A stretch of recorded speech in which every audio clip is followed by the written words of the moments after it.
Hi, I'm Matt Lockett with the Justice House of Prayer in Washington, D.C., and I'd like to just take a moment to comment on some things that I saw happening this week. You might have seen them too. Specifically, I'm talking about when Planned Parenthood rolled up a mobile abortion unit right in front of the front door of the Democratic National Convention taking place in Chicago, and they've been offering free abortions this week on site.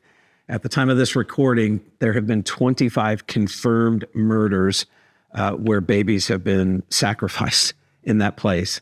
Now, let me just say at the outset, this is not a political commentary. As a pro-life leader, as a person of prayer, I was deeply grieved during the RNC when I saw that the Republicans removed from their official platform a pro-life position. But I want to maybe just offer a spiritual perspective on what we see happening this week with these abortions taking place. I use the word sacrifice for a reason, and I want to draw our attention to a passage of Scripture. If you go with me to 2 Kings chapter 3, the storyline that plays out in this chapter is that the king of Israel is going to partner with the king of Judah and the king of Edom, and they're going to go up against the king of Moab.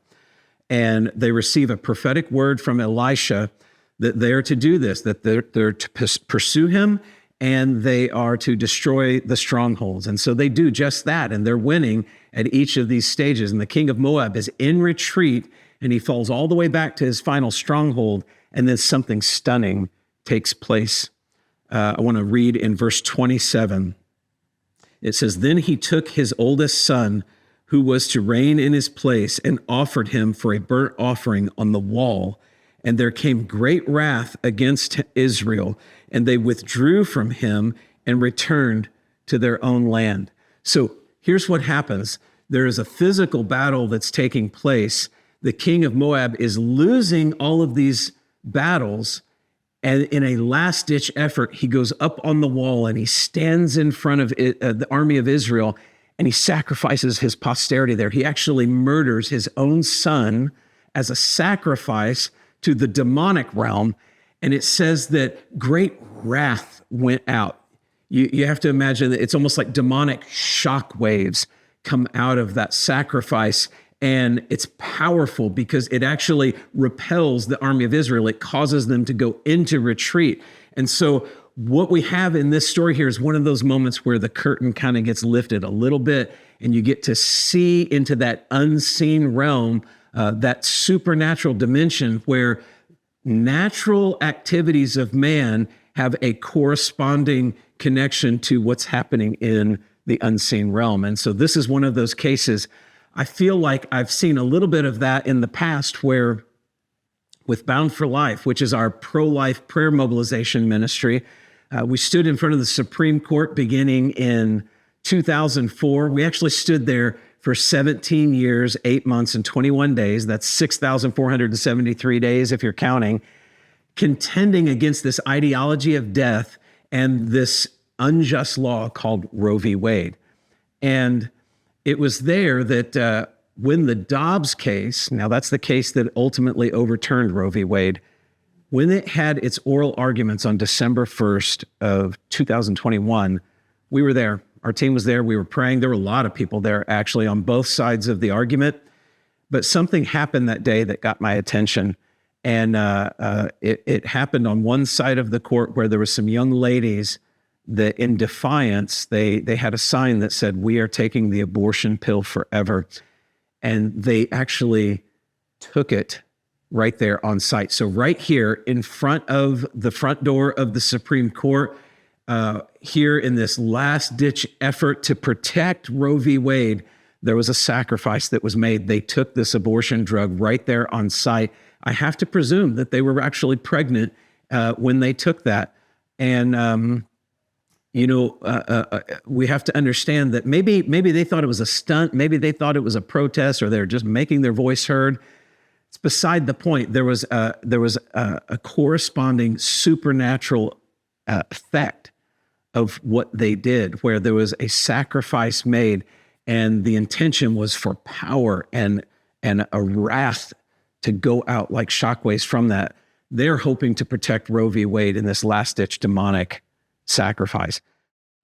Let me give you another scriptural example so that we can better understand this unseen dimension of what I'm talking about. And this comes from Psalm 106, where God is dealing with something that the nation of Israel was guilty of. It says in verse 37, they sacrificed their sons and their daughters to the demons.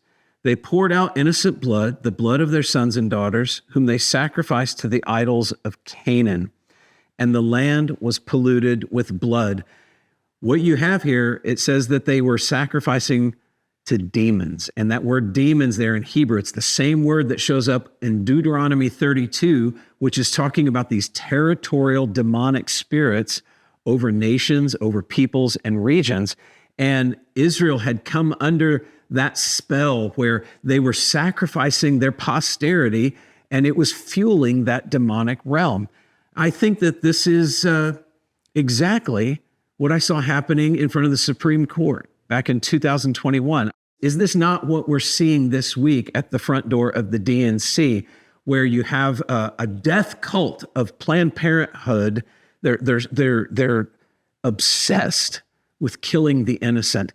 And they bring in their mobile unit right there in front of the front door of the Democratic National Convention, and they begin offering child sacrifices right there because there is a political ally that they have found that is going to help them protect their industry of death. And so they are offering child sacrifice right there.